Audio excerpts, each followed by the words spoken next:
das ideias espíritas modernas. Visitante. Uma coisa que eu desejaria saber, senhor, é o ponto de partida das ideias espíritas modernas. Elas são o resultado de uma revelação espontânea dos espíritos ou o resultado de uma crença anterior à sua existência? Compreendeis a importância da minha pergunta, porque neste último caso poder-se-ia crer que a imaginação não pode ser posta de lado. Allan Kardec. Esta questão, senhor, como disseste, é importante nesse ponto de vista, embora seja difícil admitir-se, supondo-se que essas ideias tenham nascido de uma crença antecipada, que a imaginação tenha podido produzir todos os resultados materiais observados. Com efeito, se o espiritismo estivesse baseado sobre o pensamento pré-concebido da existência dos espíritos, poder-se-ia, com alguma aparência de razão, duvidar da sua realidade, porque se a causa é uma quimera, as próprias consequências devem ser quiméricas, mas as coisas não se passam assim. Anotai primeiro que essa sequência seria completamente ilógica. Os espíritos são causa e não efeito. Quando se vê um efeito, pode-se procurar a sua causa, mas não é natural imaginar uma causa antes de ter visto os efeitos. Não se poderia, pois, conceber o pensamento dos espíritos se não estivessem presentes os efeitos que encontrassem sua explicação provável na existência de seres invisíveis. Pois bem, não foi assim que esse pensamento surgiu. Quer dizer, não foi uma hipótese imaginada para explicar certos fenômenos. A primeira suposição que se fez deles foi de uma causa inteiramente material. Assim, longe de os espíritos terem sido uma ideia pré-concebida, partiu-se do ponto de vista materialista, o qual, sendo incapaz de tudo explicar, a própria observação conduziu à causa espiritual. Eu falo das ideias espíritas modernas, uma vez que nós sabemos ser essa crença tão velha quanto o mundo. Eis aqui a sequência das coisas. Fenômenos espontâneos se produziram, tais os ruídos estranhos, pancadas, movimentos de objetos, etc., sem causa ostensiva conhecida, e esses fenômenos puderam ser reproduzidos sob a influência de certas pessoas.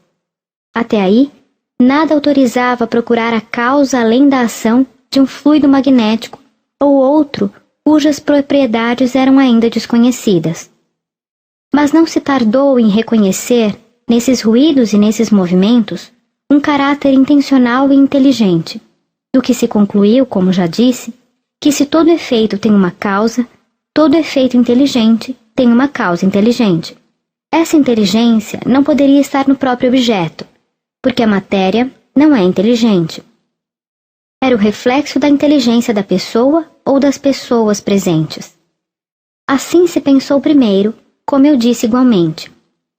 Só a experiência poderia se pronunciar, e a experiência demonstrou, por provas irrecusáveis, em muitas circunstâncias, a completa independência dessa inteligência. Ela estava, pois, fora do objeto e fora da pessoa. Quem era ela? Foi ela mesma quem respondeu, declarando pertencer à ordem de seres incorpóreos, designados sob o nome de espíritos. A ideia dos espíritos, pois, não pré-existiu nem foi mesmo consecutiva.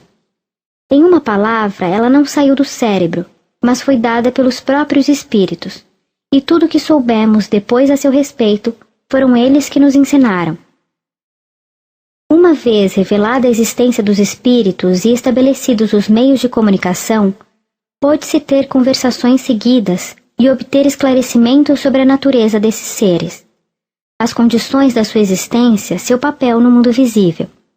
Se se pudesse interrogar assim os seres do mundo, dos infinitamente pequenos, que coisas curiosas não se aprenderia sobre eles. Supondo-se que antes do descobrimento da América existisse um fio elétrico através do Atlântico e que na sua extremidade europeia fossem notados sinais inteligentes, se poderia concluir que na outra extremidade havia seres inteligentes, procurando se comunicar. Ter-se-ia podido questioná-los, e eles teriam respondido. Adquirir-se-ia assim a certeza da sua existência, o conhecimento dos seus costumes, dos seus hábitos, da sua maneira de ser, sem jamais tê-los visto. Ocorre o mesmo nas relações com o mundo invisível. As manifestações materiais foram como sinais, meios de advertências, que nos colocaram na trilha de comunicações mais regulares e mais continuadas. E coisa notável, à medida que os meios mais fáceis de comunicação estão à nossa disposição, os espíritos abandonam os meios primitivos, insuficientes e incômodos, como o mundo que recupera a palavra renuncia à linguagem dos sinais. Que eram os habitantes desse mundo? Eram seres à parte, fora da humanidade? Eram bons ou maus? Foi ainda a experiência que se encarregou de resolver essas questões.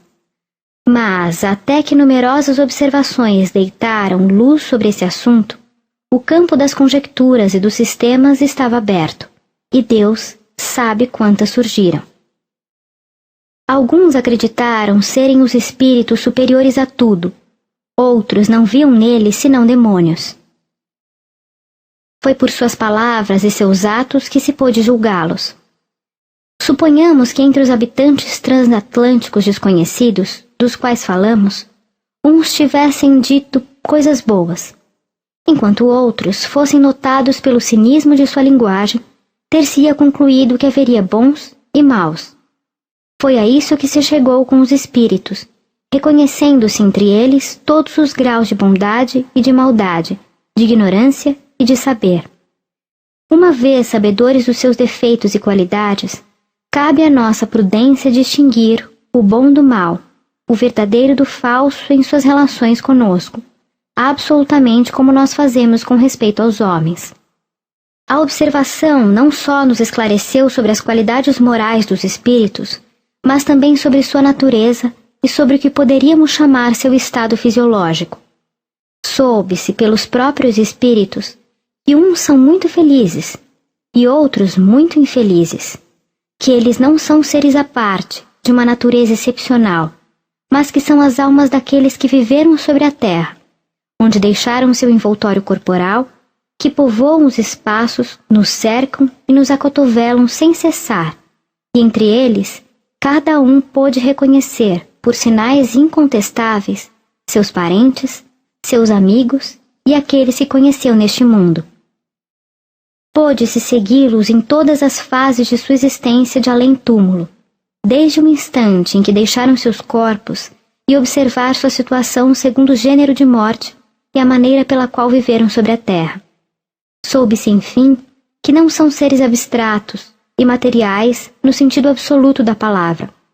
Eles têm um envoltório, ao qual demos o nome de perispírito, espécie de corpo fluídico, vaporoso, diáfano, invisível em seu estado normal, mas que em certos casos, e por uma espécie de condensação ou de disposição molecular, pode tornar-se momentaneamente visível e mesmo tangível, e desde então foi explicado o fenômeno das aparições e dos toques sobre elas. Esse envoltório existe durante a vida do corpo e é o laço entre o espírito e a matéria. Na morte do corpo, a alma ou o espírito, o que são a mesma coisa, não se despoja senão do envoltório grosseiro, conservando o segundo, como quando nós tiramos uma roupa de cima para conservar apenas a de baixo, como o germe de um fruto se despoja do envoltório cortical e não conserva senão o perisperma. É esse envoltório semimaterial do espírito o agente dos diferentes fenômenos por meio do qual ele manifesta sua presença. Tal é, em poucas palavras, Senhor, a história do Espiritismo. Vedes e o reconhecereis ainda melhor, quando tiverdes estudado a fundo que tudo nele é o resultado da observação e não de um sistema pré-concebido.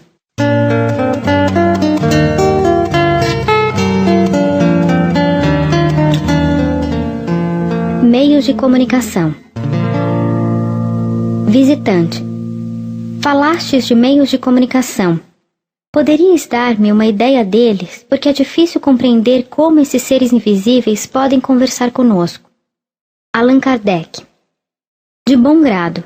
Todavia, o farei ligeiramente, porque isso exigiria um desenvolvimento muito grande, que encontrareis notadamente em O Livro dos Médiuns. Mas o pouco que vos direi bastará para vos colocar a par do mecanismo e servirá, sobretudo, para compreenderdes melhor algumas experiências às quais poderíeis assistir até vossa iniciação completa. A existência desse envoltório semimaterial, ou perispírito, é já uma chave que explica muitas coisas e mostra a possibilidade de certos fenômenos. Quanto aos meios, eles são muito variados e dependem, seja da natureza mais ou menos depurada dos espíritos, seja das disposições particulares das pessoas que lhes servem de intermediárias.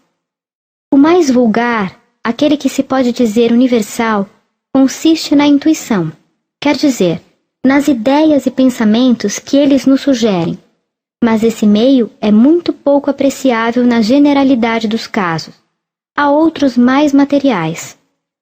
Certos espíritos se comunicam por pancadas, respondendo por sim ou por não, ou designando as letras que devem formar as palavras. As pancadas podem ser obtidas pelo movimento basculante de um objeto, uma mesa, por exemplo, que bate o pé. Frequentemente, eles se fazem ouvir na própria substância dos corpos, sem movimento destes. Esse modo primitivo é demorado e dificilmente se presta ao desenvolvimento de ideias de uma certa extensão. A escrita a substituiu, obtendo-se esta de diferentes maneiras. Primeiro serviu-se, e algumas vezes se usa ainda, de um objeto móvel, como uma pequena prancheta, uma cesta, uma caixa, a qual se adapta um lápis, cuja ponta repousa sobre o papel. A natureza e a substância do objeto são indiferentes. O médium coloca as mãos sobre esse objeto, transmitindo-lhe a influência que recebe do espírito, e o lápis traça os caracteres. Mas esse objeto não é propriamente falando, senão um apêndice da mão, uma espécie de porta-lápis. Reconheceu-se depois a inutilidade desse intermediário, que é apenas uma complicação do processo, cujo único mérito é de constatar, de uma maneira material, a independência do médium, que pode escrever tomando ele próprio o lápis. Os espíritos se manifestam ainda e podem transmitir seus pensamentos por sons articulados que repercutem, seja no vago do ar, seja no ouvido, pela voz do médium, pela vista, por desenhos, pela música e por outros meios que um estudo completo faz conhecer. Os médiums têm, para esses diferentes meios, aptidões especiais que se prendem ao seu organismo. Temos, assim, os médiums de efeitos físicos, quer dizer, os que estão aptos a produzir fenômenos materiais, como as pancadas, o movimento dos corpos, etc. Os médiums audientes, falantes, videntes, desenhistas, musicistas e escreventes. Esta última faculdade é a mais comum e se desenvolve pelo exercício. É também a mais preciosa, pois é a que permite comunicações mais frequentes e mais rápidas. O médium escrevente apresenta numerosas variedades, das quais duas muito distintas. Para entendê-las, é preciso inteirar-se da maneira pela qual se opera o fenômeno. O espírito, algumas vezes, age diretamente sobre a mão do médium, a qual imprime um impulso, independentemente da sua vontade, e sem que este tenha consciência do que escreve. É o médium escrevente mecânico. Outras vezes, o espírito age sobre o cérebro, seu pensamento atravessa do médium, que então, embora escrevendo de uma maneira involuntária, tem uma consciência mais ou menos nítida do que obtém. É o médium intuitivo. Seu papel é exatamente o de um intérprete que transmite um pensamento que não é o seu e que, todavia, deve compreender. Ainda que neste caso o pensamento do espírito e do médium se confundam algumas vezes, a experiência ensina a distingui-los facilmente. Obtém-se igualmente boas comunicações por esses dois gêneros de médiums. A vantagem dos que são mecânicos é sobretudo para as pessoas que ainda não estão convencidas. De resto, a qualidade essencial de um médium está na natureza dos espíritos que o assistem e nas comunicações que ele recebe, bem mais que nos meios de execução. Visitante. O procedimento me parece dos mais simples. Se-me é possível experimentá-lo eu mesmo? Allan Kardec. Perfeitamente. Eu digo mesmo que se estiverdes dotado da faculdade medianímica, esse seria o melhor meio de vos convencer, porque não poderíeis duvidar da vossa boa-fé. Só que vos exorto vivamente a não tentar nenhum ensaio antes de ter estudado com atenção. As comunicações de além-túmulo estão cercadas de mais dificuldades do que se pensa. Elas não estão isentas de inconvenientes e mesmo de perigo, para aqueles a quem falta a experiência necessária. Ocorre aqui como ao que quisesse fazer manipulações químicas, sem saber química. Ocorreria o risco de queimar os dedos. Visitante: há algum indício pelo qual se possa reconhecer essa aptidão? Allan Kardec: até o presente não se conhece nenhum diagnóstico para a mediunidade. Todos os que se acreditou reconhecer não têm nenhum valor. Ensaiar é o único meio de saber se é dotado. De resto, os médiuns são muito numerosos, e é muito raro que, quando não o sejamos, que não encontremos entre os membros da família e das pessoas que nos cercam. O sexo, a idade e o temperamento são indiferentes. São encontrados entre os homens e entre as mulheres, as crianças e os velhos, as pessoas que se portam bem e as que estão doentes. Se a mediunidade se traduzisse por um sinal exterior qualquer, isso implicaria na permanência da faculdade, ao passo que ela é essencialmente móvel e fugidia. Sua causa física está na assimilação mais ou menos fácil dos fluidos perispirituais do encarnado e do espírito desencarnado. Sua causa moral está na vontade do espírito que se comunica quando isso lhe apraz, e não na nossa vontade, do que resulta, em primeiro lugar, que todos os espíritos não podem se comunicar indiferentemente por todos os médiuns, e, em segundo lugar, que todo médium pode perder ou ter suspensa sua faculdade no momento em que menos o espera. Essas poucas palavras bastam para vos mostrar que há todo um estudo a fazer para poder se inteirar das variações que esse fenômeno apresenta. Seria, pois, um erro crer-se que todo espírito pode atender ao apelo que lhe é feito e se comunicar pelo primeiro médium que encontra. Para que um espírito se comunique, é preciso primeiro que lhe convenha fazê-lo. Em segundo lugar, que sua posição ou suas ocupações lhe permitam. Em terceiro lugar, que ele encontre no médium um instrumento propício, apropriado à sua natureza. Em princípio, pode-se comunicar com os espíritos de todas as ordens, com seus parentes e seus amigos, com os espíritos mais elevados, como com os mais vulgares. Mas, independentemente das condições individuais de possibilidade, eles vêm mais ou menos voluntariamente segundo as circunstâncias, e, sobretudo, em razão de sua simpatia pelas pessoas que os chamam, e não pela requisição da primeira pessoa que tem a fantasia de os evocar por um sentimento de curiosidade. Em caso semelhante, eles não se importariam quando vivos, e não fazem mais depois da sua morte. Os espíritos sérios não vêm senão nas reuniões sérias, onde são chamados com recolhimento e por motivos sérios. Eles não se prestam a nenhuma questão de curiosidade, de prova, ou tendo um objetivo fútil, nem a nenhuma experiência. Os espíritos levianos vão por toda parte, mas nas reuniões sérias se calam e se afastam para escutar, como faria um escolar em uma doutra assembleia. Nas reuniões frívolas, eles se divertem, distraem-se com tudo e frequentemente zombam dos assistentes e respondem a todos sem se inquietarem com a verdade. Os espíritos ditos batedores, e geralmente todos aqueles que produzem manifestações físicas, são de uma ordem inferior, sem por isso serem essencialmente maus. Eles têm uma aptidão de alguma sorte especial para os efeitos materiais. Os espíritos superiores não se ocupam mais dessas coisas que nossos sábios de fazerem exibição de força. Se disso tem necessidade, servem-se desses espíritos de ordem inferior, como nós nos servimos de serviçais para o trabalho pesado.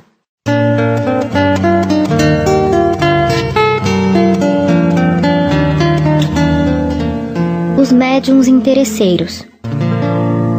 Visitante: antes de se entregarem a um estudo de fôlego, certas pessoas gostariam de ter a certeza de não perderem seu tempo, certeza que lhes daria um fato concludente, mesmo obtido ao preço do dinheiro. Allan Kardec. Naquele que não quer se dar ao trabalho de estudar, há mais de curiosidade que desejo real de se instruir. Ora, os espíritos não gostam mais de curiosos que eu próprio. Aliás, a cupidez lhes é sobretudo antipática, e eles não se prestam a nada que possa satisfazê-la. Seria preciso ter deles uma ideia bem errada para crer que os espíritos superiores, como Fénelon, Bossuet, Pascoal, Santo Agostinho, por exemplo, se colocassem às ordens do primeiro que o solicitasse a tanto por hora. Não, senhor. As comunicações de além-túmulo são uma coisa muito grave e exigem muito respeito para servirem de exibição. Aliás, sabemos que os fenômenos espíritas não se desenrolam como as engrenagens de um mecanismo, uma vez que dependem da vontade dos espíritos. Mesmo admitindo-se aptidão medianímica, ninguém pode responsabilizar-se de os obter em tal momento dado. Se os incrédulos são levados a suspeitarem da boa-fé dos médiuns em geral, seria bem pior se estes tivessem um estimulante interessante. Poder-se-ia suspeitar, com todo direito, que o médium retribuiria com simulação, porque ele precisaria, antes de tudo, ganhar seu dinheiro. Não somente o desinteresse absoluto é a melhor garantia de sinceridade, como repugnaria à razão evocar a peso de ouro os espíritos de pessoas que não são caras, supondo que eles a isso consentissem, o que é mais que duvidoso.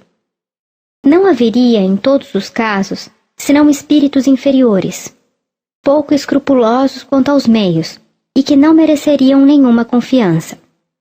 Estes mesmos ainda, frequentemente, agem com um prazer maldoso, frustrando as combinações e os cálculos dos seus evocadores.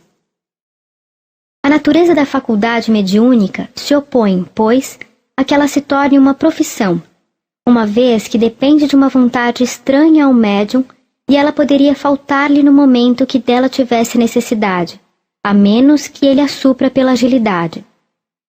Mas, em se admitindo mesmo uma inteira boa-fé, desde que os fenômenos não se obtenham à vontade, seria um efeito do acaso, se na sessão que se tivesse pago, se produzisse precisamente aquilo que se desejaria para se convencer.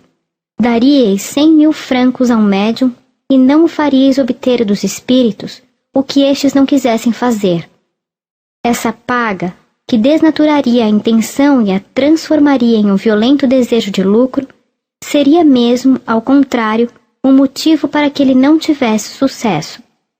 Se está bem compenetrado dessa verdade, que a afeição e a simpatia são as mais poderosas motivações de atração dos espíritos, compreender-se-ia que eles não podem ser solicitados com o pensamento de os usarem para ganhar dinheiro.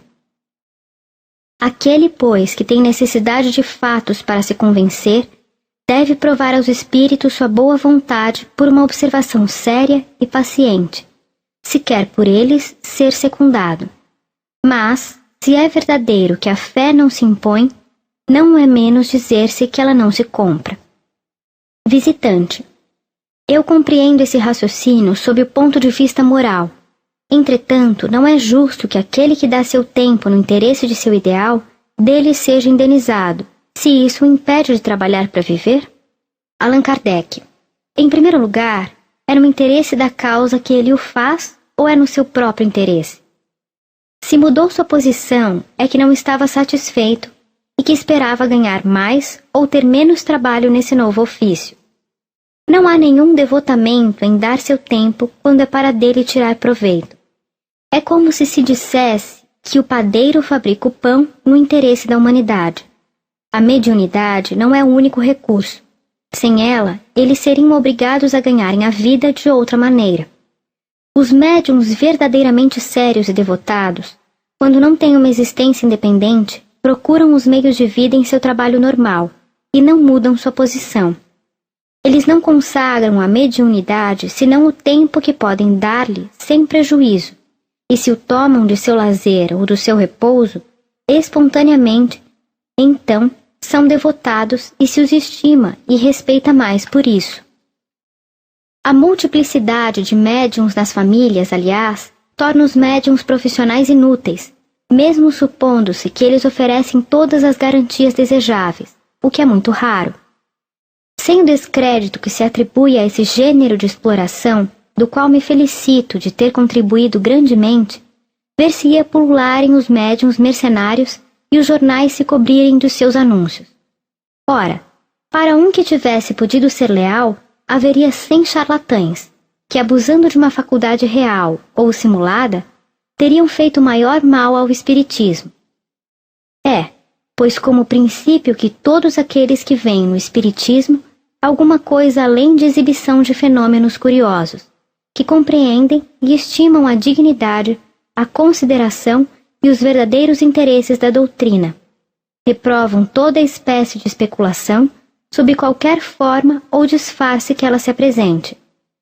Os médiuns sérios e sinceros, e eu dou esse nome àqueles que compreendem a santidade do mandato que Deus lhes confiou, evitam, até na aparência, o que poderia fazer pairar sobre eles a menor suspeita de cupidez.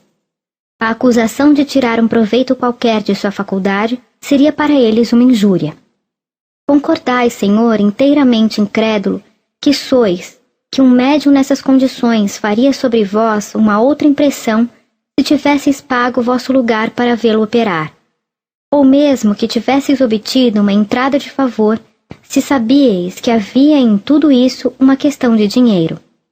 Concordai que, vendo o médium animado de um verdadeiro sentimento religioso, estimulado só pela fé e não pelo desejo de ganho, involuntariamente ele se imporia ao vosso respeito, fosse ele o mais humilde proletário, e vos inspiraria mais confiança, porque não teríeis nenhum motivo para suspeitar de sua lealdade.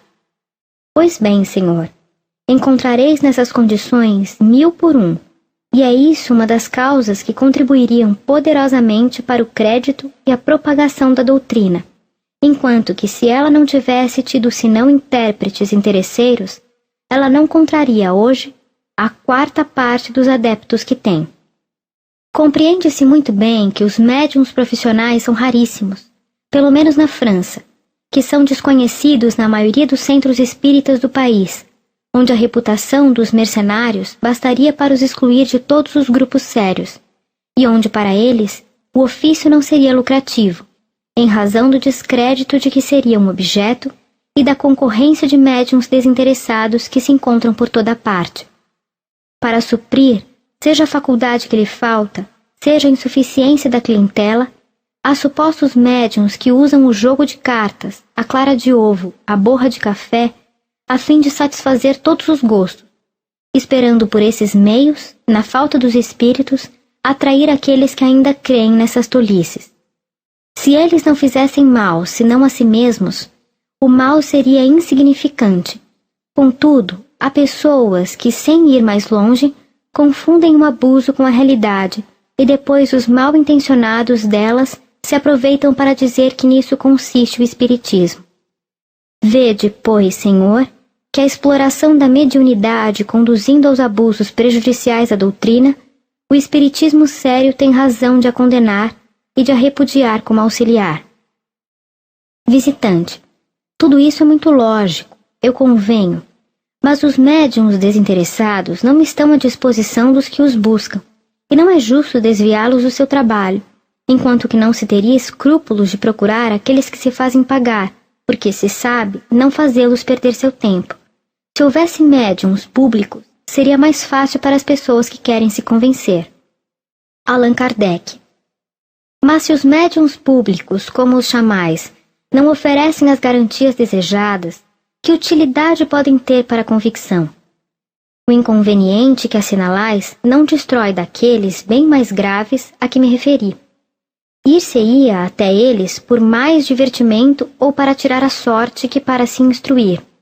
Aquele que quer seriamente se convencer, encontra cedo ou tarde os meios para isso, se tem perseverança e boa vontade. Mas não é porque assistiu a uma sessão que se convencerá, se para isso não está preparado.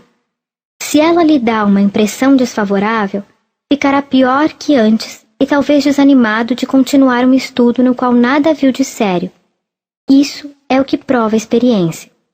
Mas ao lado das considerações morais, os progressos da ciência espírita nos mostram hoje uma dificuldade material que não supusemos no início, fazendo-nos conhecer melhor as condições sob as quais se produzem as manifestações. Essa dificuldade diz respeito às afinidades fluídicas que devem existir entre o espírito evocado e o médium. Coloco de lado todo o pensamento de fraude e de mistificação e suponho a mais completa lealdade. Para que um médium profissional pudesse oferecer toda a segurança às pessoas que viessem a consultá-lo, seria preciso que ele possuísse uma faculdade permanente e universal, quer dizer, que pudesse se comunicar facilmente com todos os espíritos e a qualquer momento, para estar constantemente à disposição do público, como um médico, e satisfazer a todas as evocações que lhe fossem pedidas. Ora, isso não ocorre com nenhum médium, não mais nos desinteressados que nos outros, e isso por causas independentes da vontade do espírito, mas que não posso desenvolver aqui, porque não vos estou dando um curso de espiritismo. Eu me limitarei a dizer que as afinidades fluídicas, que são o próprio princípio das faculdades mediúnicas, são individuais e não gerais, e que podem existir no médium para tal espírito e não a tal outro. Que sem essas afinidades, cujas nuances são muito diversificadas, as comunicações são incompletas, falsas ou impossíveis.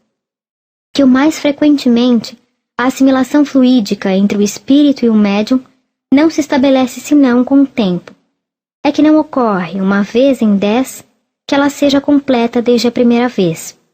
Como vede, Senhor, a mediunidade está subordinada a leis, de alguma sorte orgânica, às quais todo médium está sujeito. Ora, não se pode negar que isso não seja um escolho para a mediunidade profissional, uma vez que a possibilidade e a exatidão das comunicações prendem-se a causas independentes do médium e do espírito. Se, pois, repelimos a exploração da mediunidade, não é nem por capricho, nem por espírito de sistema, mas porque os próprios princípios que regem as comunicações com o mundo invisível se opõem à regularidade e à precisão necessárias para aquele que se coloca à disposição do público, e que o desejo de satisfazer a uma clientela pagante conduz ao abuso. Disso não concluo que todos os médiuns interesseiros são charlatães, mas digo que o interesse de ganho conduz ao charlatanismo e autoriza a suposição de fraude se não a justifica. Aquele que quer se convencer deve, antes de tudo, procurar os elementos de sinceridade.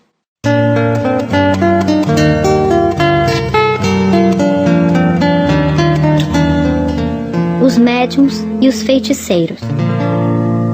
Visitante.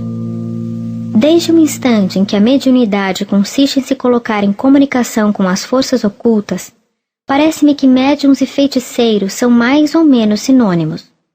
Allan Kardec. Houve em todas as épocas médiuns naturais e inconscientes, que só porque produziam fenômenos insólitos e incompreendidos, foram qualificados de feiticeiros e acusados de pactuarem com o diabo. Ocorreu o mesmo com a maioria dos sábios que possuíam conhecimentos acima do vulgar. A ignorância exagerou seu poder e eles mesmos, frequentemente, abusaram da credulidade pública, explorando-a. Daí, a justa reprovação de que foram objeto. Basta comparar o poder atribuído aos feiticeiros e a faculdade dos verdadeiros médiuns para estabelecer-lhes a diferença. Mas a maioria dos críticos não se dão a esse trabalho.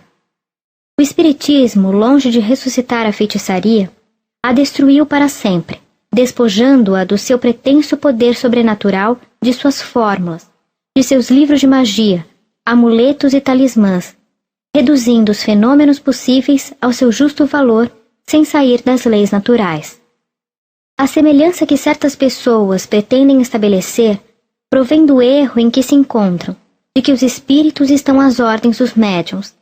Repugna a sua razão crer que possa depender de alguém, fazer vir à sua vontade e chamado o espírito de tal ou tal personagem mais ou menos ilustre. Nisso estão perfeitamente com a verdade, e se antes de atirar pedra ao espiritismo, tivessem se dado ao trabalho de dele se inteirar, saberiam que ele diz positivamente que os espíritos não estão ao capricho de ninguém, e que ninguém pode, à vontade, fazê-los vir a contragosto, do que se segue que os médiuns não são feiticeiros. Visitante. Desse modo, todos os efeitos que certos médiuns acreditados obtêm, à vontade e em público, não seriam, segundo vós, senão hipocrisia? Allan Kardec. Eu não o digo de um modo absoluto. Tais fenômenos não são impossíveis, porque há espíritos inferiores que podem se prestar a essas espécies de coisas, e que nelas se divertem. Talvez, tendo já feito, em suas vidas, o trabalho dos prestidigitadores, e também médiuns especialmente propensos a esse gênero de manifestações. Mas o mais vulgar bom senso repele a ideia de que os espíritos, embora pouco elevados, venham fazer exibições para divertir os curiosos. A obtenção desses fenômenos à vontade, e sobretudo em público, é sempre suspeita. Nesse caso, a mediunidade e a prestidigitação se tocam tão de perto que frequentemente é bem difícil distingui-las. Antes de ver nisso a ação dos espíritos, é preciso minuciosas observações, e levar em conta seja o caráter e os antecedentes do médium, seja de uma multidão de circunstâncias que só um estudo aprofundado da teoria dos fenômenos espíritas pode levar a apreciar. Anote-se que esse gênero de mediunidade, quando mediunidade há, é limitado à produção do mesmo fenômeno, com algumas variantes, o que não é de natureza a dissipar as dúvidas. Um desinteresse absoluto seria aí a melhor garantia de sinceridade. Quer que seja a realidade desses fenômenos como efeitos medianímicos, eles têm como bom resultado dar notoriedade à ideia espírita. A controvérsia que se estabelece a esse propósito provoca em muitas pessoas um estudo mais aprofundado. Não é certo que é necessário ir buscar aí instruções sérias de espiritismo, nem a filosofia da doutrina, mas é um meio de forçar a atenção dos indiferentes e obrigar os mais recalcitrantes a falarem deles.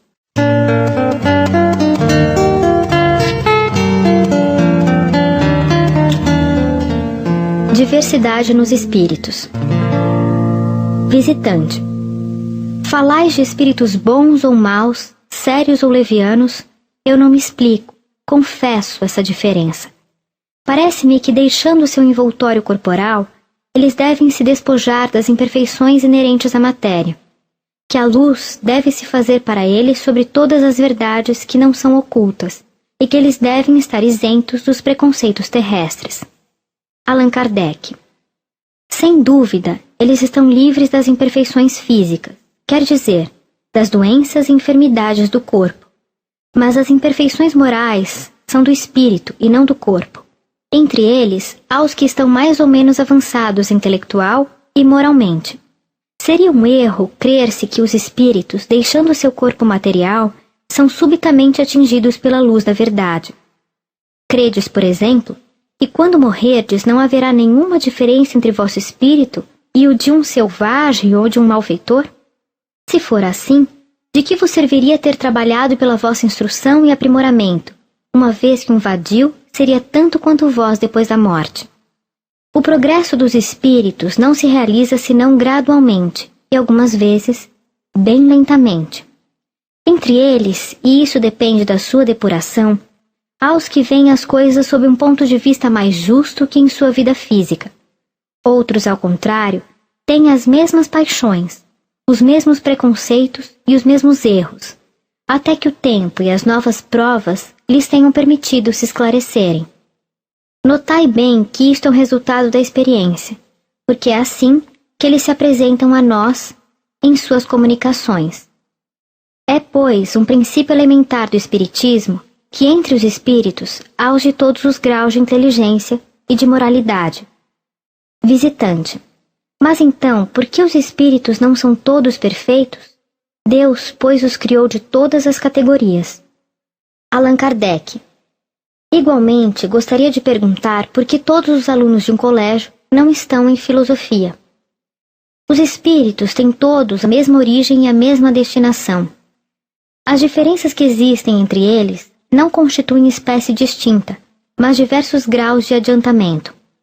Os espíritos não são perfeitos porque são almas dos homens e os homens não são perfeitos. Pela mesma razão, os homens não são perfeitos porque são a encarnação de espíritos mais ou menos avançados.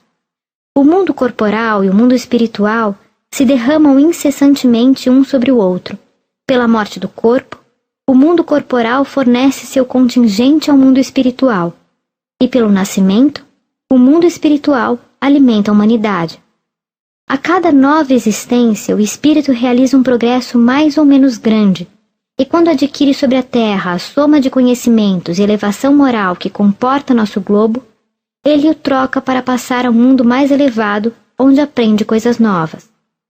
Os espíritos que formam a população invisível da Terra são de alguma sorte o reflexo do mundo corporal. Encontram-se aí os mesmos vícios e as mesmas virtudes. Há entre eles sábios, ignorantes e falsos sábios, prudentes e estouvados, filósofos, raciocinadores e sistemáticos.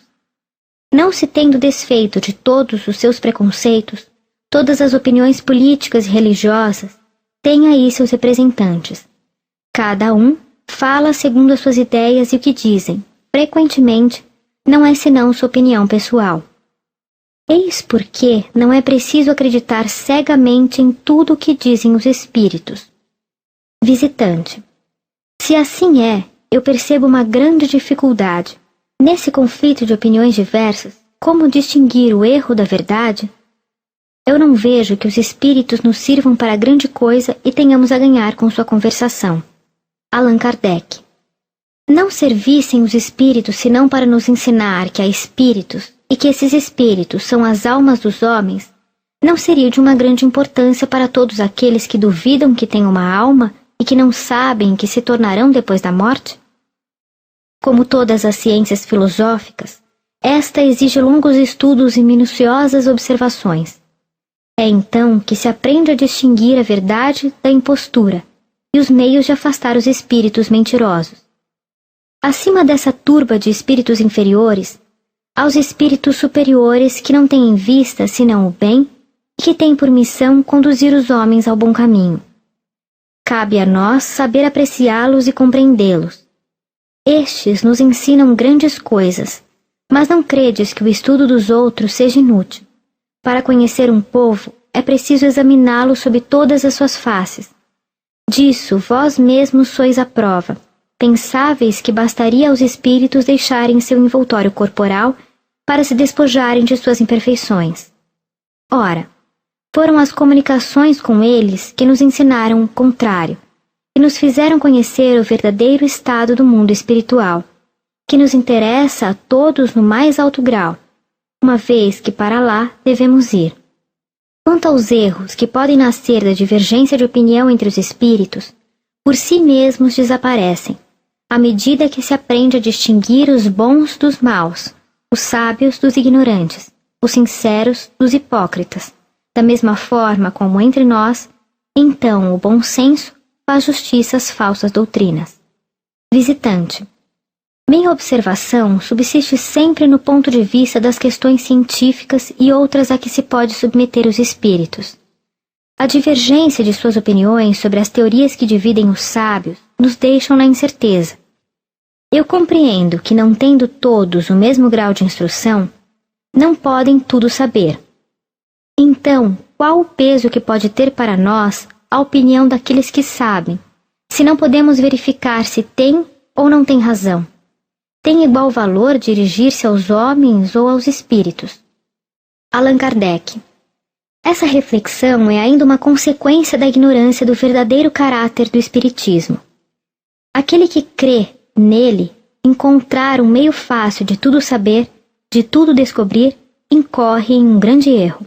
Os espíritos não estão encarregados de nos trazerem a ciência pronta. Seria, com efeito, muito cômodo se nos bastasse perguntar para sermos esclarecidos, poupando-nos assim o trabalho de pesquisa. Deus quer que trabalhemos, que nosso pensamento se exercite, e será a esse preço que adquiriremos a ciência. Os espíritos não vêm nos livrar dessa necessidade. Eles são o que são e o espiritismo tem por objeto estudá-los, a fim de saber, por analogia, o que seremos um dia, e não de nos fazer conhecer o que nos deve estar oculto, ou nos revelar as coisas antes do tempo. Os espíritos já não podem ser tidos como ledores de sorte, e quem quer que se iluda de obter deles certos segredos, que se prepare para estranhas decepções por parte dos espíritos zombeteiros. Em uma palavra, o espiritismo é uma ciência de observação, e não uma ciência de adivinhação ou de especulação. Estudamo-lo para conhecer o estudo das individualidades do mundo invisível, as relações que existem entre elas e nós, sua ação oculta sobre o mundo visível e não pela utilidade material que dele possamos tirar. Sob esse ponto de vista, não há nenhum espírito cujo estudo nos seja inútil, pois aprendemos alguma coisa com todos eles, suas imperfeições, seus defeitos, sua incapacidade e mesmo sua ignorância são igualmente objetos de observação que nos iniciam no estudo da natureza íntima desse mundo. Quando não são eles que nos instruem pelos seus ensinamentos, somos nós que nos instruímos estudando-os, como fazemos quando estudamos os costumes de um povo que desconhecemos. Quanto aos espíritos esclarecidos, eles nos ensinam muito, mas nos limites das coisas possíveis, não precisando perguntar-lhes o que lhes não podem, ou não devem, nos revelar. É preciso contentar-se com aquilo que nos dizem, pois ir além é expor-se às mistificações dos espíritos levianos, sempre prontos para responderem a tudo. A experiência nos ensina a discernir o grau de confiança que lhes podemos dar.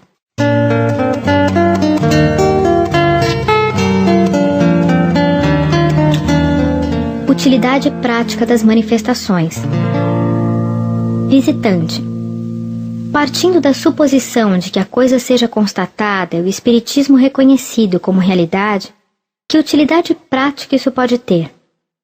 Se até o presente se passou sem ele, parece-me que se poderia ainda passar sem ele e viver mais tranquilamente. Allan Kardec. O mesmo se poderia dizer das estradas de ferro e do vapor, sem as quais viveu-se muito bem. Se entendeis por utilidade prática os meios de viver bem, de fazer fortuna, de conhecer o futuro, de descobrir minas de carvão ou tesouros ocultos, de recuperar heranças, de se poupar do trabalho das pesquisas, ele não serve para nada. Ele não pode fazer subir nem abaixar a cotação da bolsa, nem ser transformado em ações, nem mesmo fornecer invenções prontas, aptas a serem exploradas. Sob esse ponto de vista, quantas ciências seriam inúteis? Quantas há que não trazem vantagem, comercialmente falando? Os homens se portavam muito bem antes da descoberta de todos os novos planetas, antes que se soubesse que é a Terra que gira, e não o Sol, antes que fossem calculados os eclipses, antes que se conhecesse o mundo microscópico e uma centena de outras coisas. O camponês, para viver e produzir seu trigo, não tinha necessidade de saber o que é um cometa. Por que, pois, os sábios se entregam a essas pesquisas e quem ousaria dizer que perdem seu tempo? Tudo o que serve para erguer um canto do véu ajuda o desenvolvimento da inteligência, alarga o círculo das ideias, fazendo-nos penetrar mais além nas leis da natureza. Ora, o mundo dos espíritos existe em virtude de uma dessas leis da natureza, e o espiritismo nos faz conhecê-la. Ele nos ensina a influência que o mundo invisível exerce sobre o mundo visível e as relações que existem entre eles, da mesma forma que a astronomia nos ensina as relações dos astros com a Terra. Ele nos mostra como uma das forças que regem o universo e contribuem para a manutenção da harmonia geral. Suponhamos que a isso se limite sua utilidade. Já não seria muito útil a revelação de semelhante força? A abstração feita de toda a doutrina moral? Não é nada, pois, que todo um mundo novo se nos revele, se sobretudo o conhecimento desse mundo nos coloca na trilha de uma multidão de problemas, até então insolúveis? Se nos inicia nos ministérios de além-túmulo, que nos interessa um pouco, uma vez que todos, pelo que somos, devemos cedo ou tarde transpor o passo fatal? Mas há uma outra utilidade mais positiva do espiritismo, que é a influência moral que ele exerce pela própria força das coisas. O espiritismo é a prova patente da existência da alma, da sua individualidade depois da morte, da sua imortalidade e do seu futuro. É, pois, a destruição do materialismo, não pelo raciocínio, mas pelos fatos. Não é preciso perguntar ao espiritismo o que ele pode dar, e nem nele procurar além do seu objetivo providencial. Antes dos progressos sérios da astronomia, acreditava-se na astrologia. Seria razoável pretender que a astronomia de nada serve, porque não se pode mais encontrar na influência dos astros o prognóstico do futuro? Da mesma forma que a astronomia destronou os astrólogos, o espiritismo destronou os adivinhos, os feiticeiros e os ledores de sorte. Ele é para a magia o que a astronomia é para a astrologia, a química para a alquimia.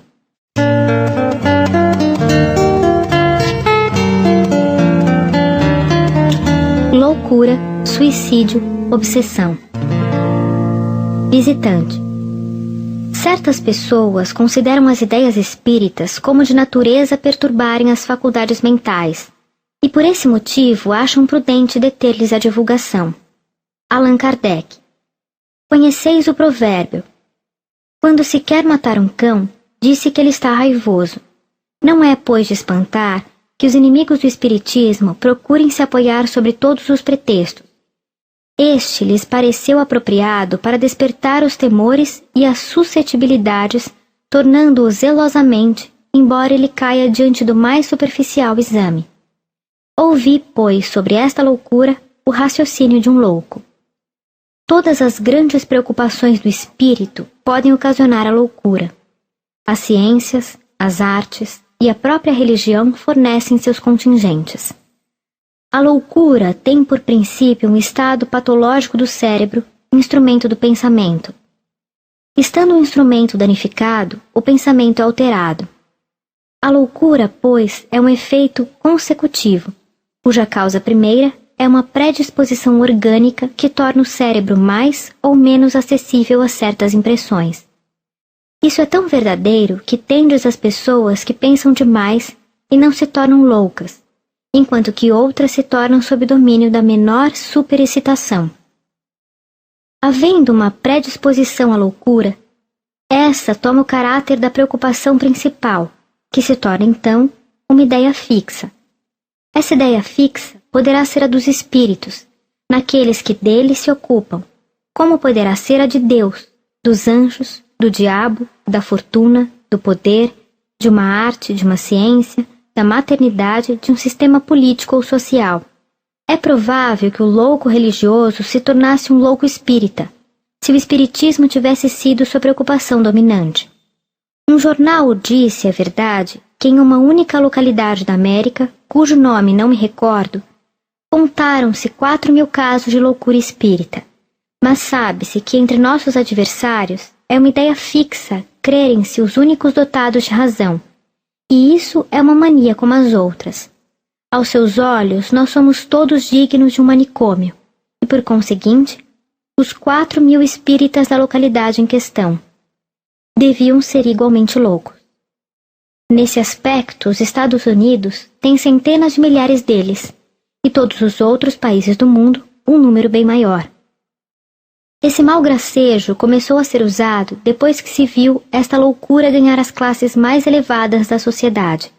Fez-se grande alarde de um exemplo conhecido, de Victor Hennequin, esquecendo-se que antes de se ocupar com o espiritismo, ele tinha já dado provas de excentricidade das ideias.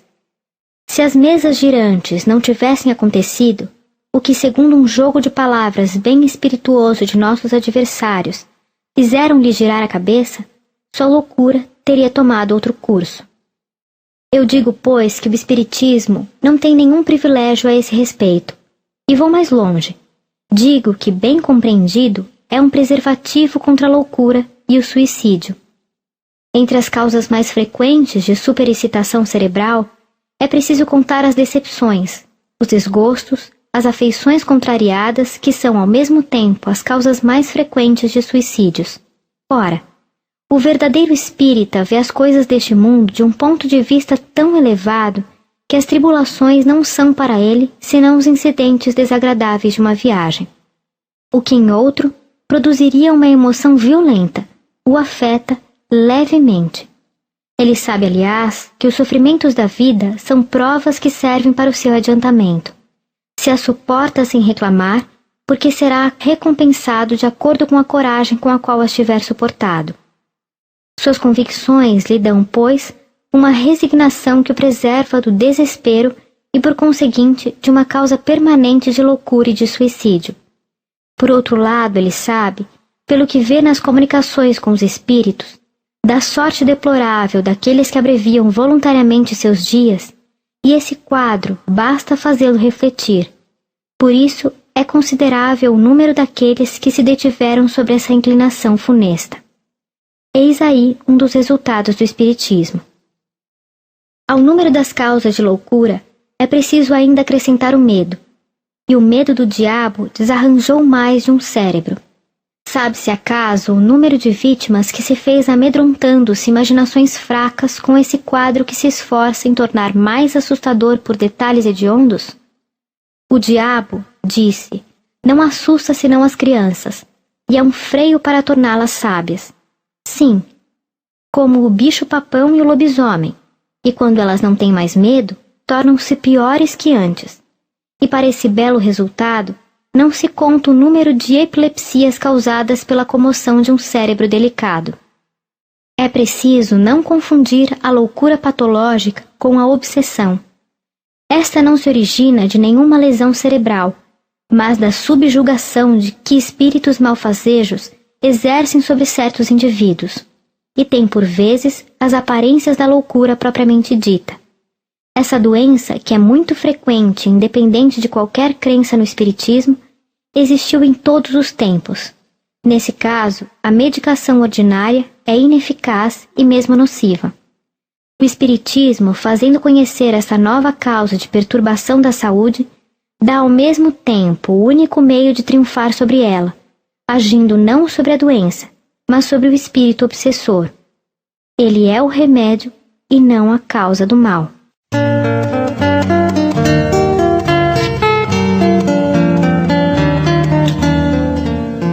Esquecimento do passado. Visitante. Eu não entendo como o homem pode aproveitar a experiência adquirida em suas existências anteriores se delas não se lembra, porque desde o momento em que delas não se recorda, cada existência é para ele como se fosse a primeira, e assim tem sempre que recomeçar. Suponhamos que cada dia, ao despertarmos, percamos a memória do que fizemos na véspera. Nós não seríamos mais avançados aos 70 anos que aos 10 anos, enquanto que, lembrando nossas faltas, nossas imperfeições e as punições em que incorremos, diligenciaríamos para não recomeçarmos. Para me servir da comparação que haveis feito do homem sobre a terra com o aluno do colégio, eu não compreenderia que esse aluno pudesse aproveitar as lições da 4ª série se ele não lembrasse do que aprendeu na anterior. Essas soluções de continuidade na vida do espírito interrompem todas as relações e fazem dele, de alguma sorte, um novo ser, de onde se pode dizer que nossos pensamentos morrem a cada existência para se renascer sem consciência do que se foi. É uma espécie de nada. Allan Kardec. De questão em questão me conduzireis a vos ministrar um curso completo de espiritismo. Todas as objeções que fizeste são naturais naquele que nada sabe, ao passo que ele encontra em um estudo sério uma solução bem mais explícita que a que eu possa dar numa explicação sumária, que por si mesma deve provocar incessantemente novas questões. Tudo se encadeia no espiritismo, e quando se segue o conjunto, vê-se que os princípios decorrem uns dos outros, apoiando-se mutuamente. Então, o que parecia uma anomalia contrária à justiça e à sabedoria de Deus, parece muito natural e vem confirmar essa justiça e essa sabedoria. Tal é o problema do esquecimento do passado que se liga a outras questões de igual importância e que por isso não farei mais que aflorar aqui. Se a cada existência um véu é lançado sobre o passado, o espírito não perde nada daquilo que adquiriu no passado. Ele não esquece senão a maneira pela qual adquiriu a experiência. Para me servir da comparação do escolar, eu diria que pouco importa para ele saber onde, como e sob a orientação de que professores ele fez o ano anterior. Se alcançando a 4ª série, ele sabe o que se aprende na anterior. Que lhe importa saber quem o castigou pela sua preguiça e sua insubordinação, se esses castigos o tornaram laborioso e dócil? É assim que, em se reencarnando, o homem traz por intuição e como ideias inatas o que adquiriu em ciência e moralidade. Eu digo imoralidade porque se durante uma existência ele se melhorou, se aproveitou as lições das experiências, quando retornar será instintivamente melhor. Seu espírito amadurece na escola do sofrimento e pelo trabalho terá mais firmeza. Longe de dever a tudo recomeçar, ele possui um fundo cada vez mais rico, sobre o qual se apoia para progredir mais. A segunda parte da vossa objeção, referente ao aniquilamento do pensamento, não está melhor alicerçada, porque esse esquecimento não ocorre senão durante a vida corporal. Deixando-a, o espírito recobra a lembrança do seu passado e pode julgar quanto à sua caminhada e do que lhe resta ainda a realizar, de sorte que não há solução de continuidade na vida espiritual que a vida normal do espírito. O esquecimento temporário é um benefício da providência. A experiência, frequentemente, é adquirida em rudes provas e terríveis expiações, cuja lembrança seria muito penosa e viria a aumentar as angústias das tribulações da vida presente. Se os sofrimentos da vida parecem longos, que seriam, pois, se sua duração fosse aumentada com as lembranças dos sofrimentos do passado? Vós, por exemplo, Senhor, sois hoje um homem honesto, mas o deveis talvez aos rudes castigos que haveis suportado por faltas, que atualmente repugnariam a vossa consciência. Ser-vos-ia agradável lembrar de ter sido enforcado por isso? A vergonha não vos perseguiria imaginando que o mundo sabe do mal que haveis feito? Que importa o que haveis podido fazer e o que haveis podido suportar para expiar, se agora sois um homem estimável?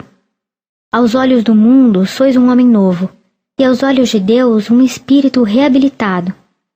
Livre da lembrança de um passado importuno, agireis com mais liberdade. É para vós um novo ponto de partida.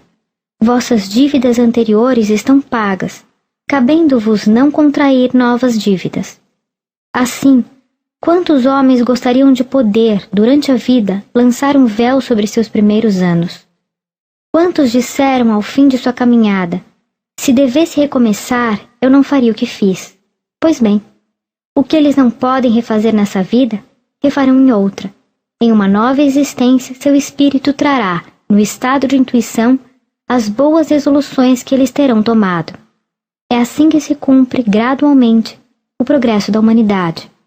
Suponhamos ainda, o que é um caso muito comum, que em vossas relações, em vosso lar mesmo, se encontrem um ser, do qual tendes muitas queixas, que talvez vos arruinou ou desonrou em uma outra existência, e que espírito arrependido vem se encarnar em vosso meio, unir-se a vós pelos laços de família, para reparar o mal que vos fez pelo seu devotamento e sua afeição.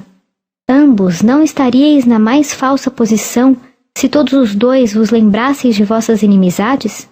Ao invés de se apaziguarem, os ódios se eternizariam. Concluí com isso que a lembrança do passado perturbaria as relações sociais e seria um entrave ao progresso. Quereis disso uma prova atual? Que um homem condenado a galeras tome a firme resolução de se tornar honesto, que ocorrerá em sua saída?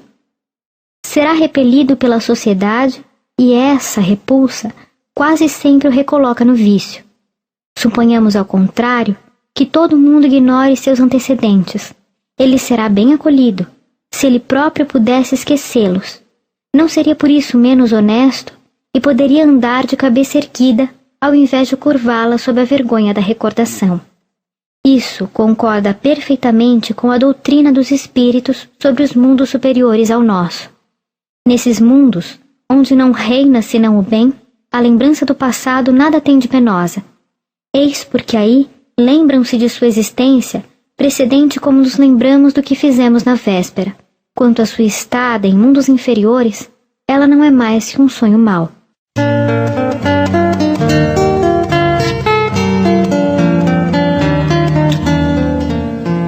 Elementos de convicção. Visitante. Eu convenho, Senhor, que do ponto de vista filosófico, a doutrina espírita é perfeitamente racional. Mas resta sempre a questão das manifestações que não pode ser resolvida senão pelos fatos. Ora, é a realidade desses fatos que muitas pessoas contestam e não deveis achar espantoso o desejo que se exprime de testemunhá-los. Allan Kardec. Acho isso muito natural. Somente como procuro que sejam proveitosos, explico em que condições convém se colocar para melhor observá-los e, sobretudo, para compreendê-los. Ora, aquele que não quer se colocar nessas condições é porque não tem desejo sério de se esclarecer, e então é inútil perder-se tempo com ele. Compreendereis também, Senhor, que seria estranho que uma filosofia racional tivesse saído de fatos ilusórios e controvertidos. Em boa lógica, a realidade do efeito implica na realidade da causa. Se um é verdadeiro, o outro não pode ser falso, porque onde não houvesse árvore, não se recolheriam frutos. Todo o mundo, é verdade, não pôde constatar os fatos, porque todo o mundo não se colocou nas condições desejadas para os observar, e para isso não se armou da paciência e perseverança necessárias. Mas ocorre aqui, como em todas as ciências, o que uns não fazem, outros o fazem. Todos os dias aceita-se o resultado de cálculos astronômicos sem os ter feito. Qualquer que ela seja, se achais uma filosofia boa, podereis aceitá-la como aceitaríeis uma outra, observando, porém, vossa opinião sobre os caminhos e meios que a ela conduziram, ou pelo menos não admitindo-a senão como hipótese até a mais ampla constatação. Os elementos de convicção não são os mesmos para todo mundo.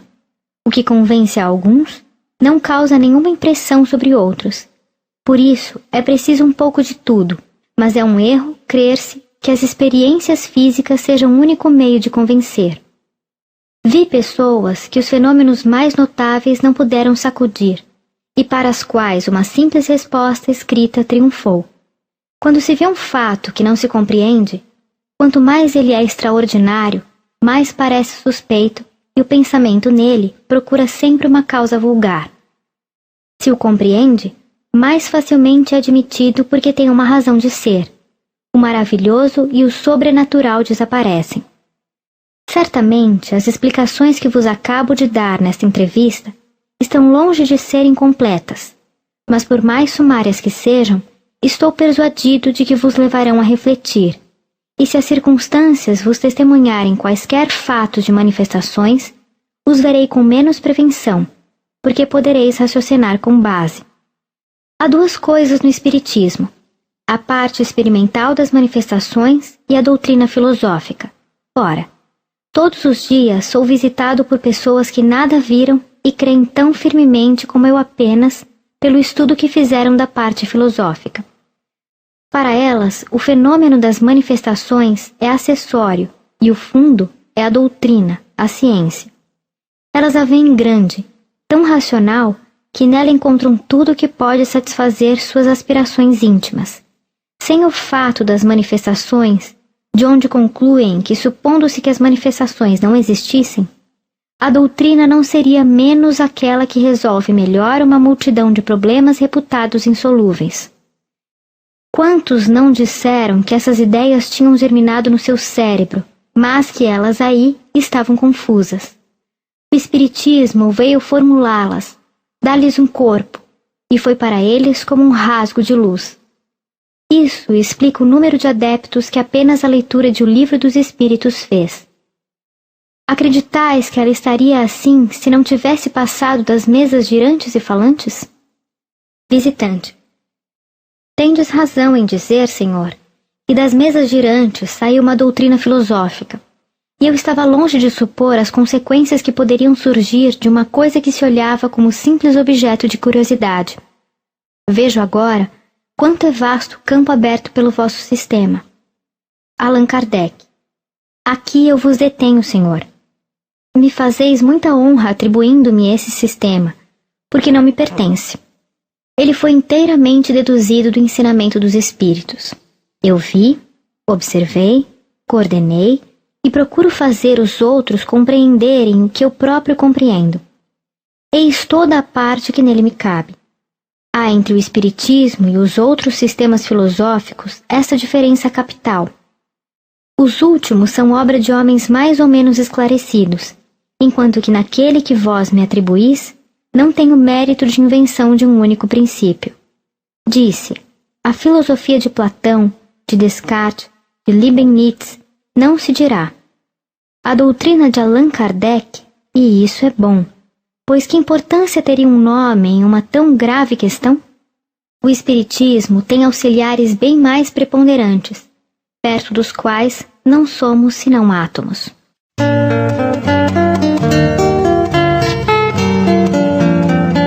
Sociedade para a continuação das obras espíritas de Allan Kardec. Rua de Lille, número 7. Visitante. Tendes uma sociedade que se ocupa desses estudos. Ser-me-é possível fazer parte dela? Allan Kardec. Seguramente não para o momento. Se para ser recebido não é necessário ser doutor em espiritismo, é preciso, ao menos, ter sobre esse assunto ideias mais sólidas que as vossas. Como ela não quer ser perturbada em seus estudos, não pode admitir aqueles que lhe viriam fazer perder seu tempo com questões elementares, nem aqueles que, não simpatizando com seus princípios e suas convicções, nela lançariam a desordem com discussões intempestivas ou um espírito de contradição. É uma sociedade científica, como tantas outras, que se ocupa em aprofundar os diferentes princípios da ciência espírita e que busca se esclarecer. É o centro para onde convergem as informações de todas as partes do mundo e onde se elaboram e se coordenam as questões relacionadas com o progresso da ciência. Mas não é uma escola, nem um curso de ensinamentos elementares. Mais tarde, quando vossas convicções estiverem formadas pelo estudo, ela verá se poderá vos admitir. Até lá, podereis assistir, quando muito, a 1 ou 2 sessões como ouvinte, com a condição de nela não fazer nenhuma reflexão de natureza a magoar ninguém, sem o que eu, que aí vos terei introduzido, me exporei à censura da parte dos meus colegas e à parte da sociedade que lhe será fechada para sempre. Vereis aí uma reunião de homens graves e de boa companhia, cuja maioria se recomenda pela superioridade do seu saber e sua posição social, e que não permitiria que aqueles que ela quer admitir se afastem, no que quer que seja, das conveniências. Por que não creais que ela convida o público e que chama qualquer um para suas sessões? Como não faz demonstrações, tendo em vista satisfazer a curiosidade, ela faça com cuidado os curiosos. Portanto, aqueles que creem aí encontrar uma distração e uma espécie de espetáculo, ficariam desapontados e melhor fariam se a ela não se apresentassem. Eis porque ela recusa admitir, mesmo como simples ouvintes, aqueles que lhe são desconhecidos, ou cujas disposições hostis são notórias.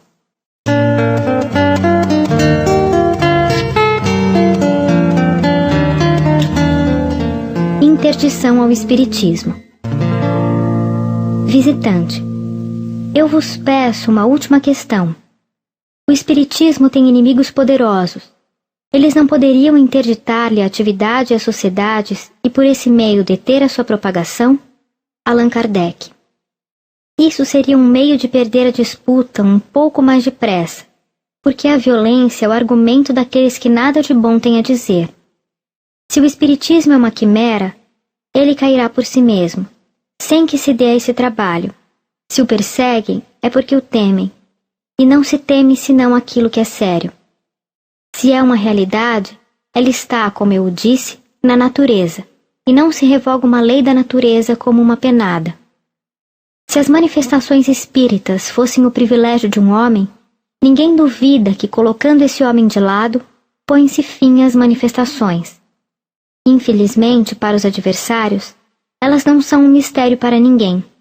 Nada há de secreto, nada de oculto, tudo se passa em pleno dia. Elas estão à disposição de todo mundo, e a usam desde o palácio à mansarda. Pode-se interditar-lhe o exercício público, mas sabe-se precisamente que não é em público que elas se produzem melhor, mas na intimidade. Ora, cada um podendo ser médium, quem pode impedir uma família em seu lar, um indivíduo no silêncio do gabinete, o prisioneiro sob os ferrolhos de ter comunicações com os espíritos, com o desconhecimento e mesmo sob as barbas dos esbirros? Todavia, admitamos que um governante fosse bastante forte para impedi-los. Impediria seus vizinhos, o mundo inteiro, uma vez que não há um só país, nos 2 continentes, onde não haja médiuns.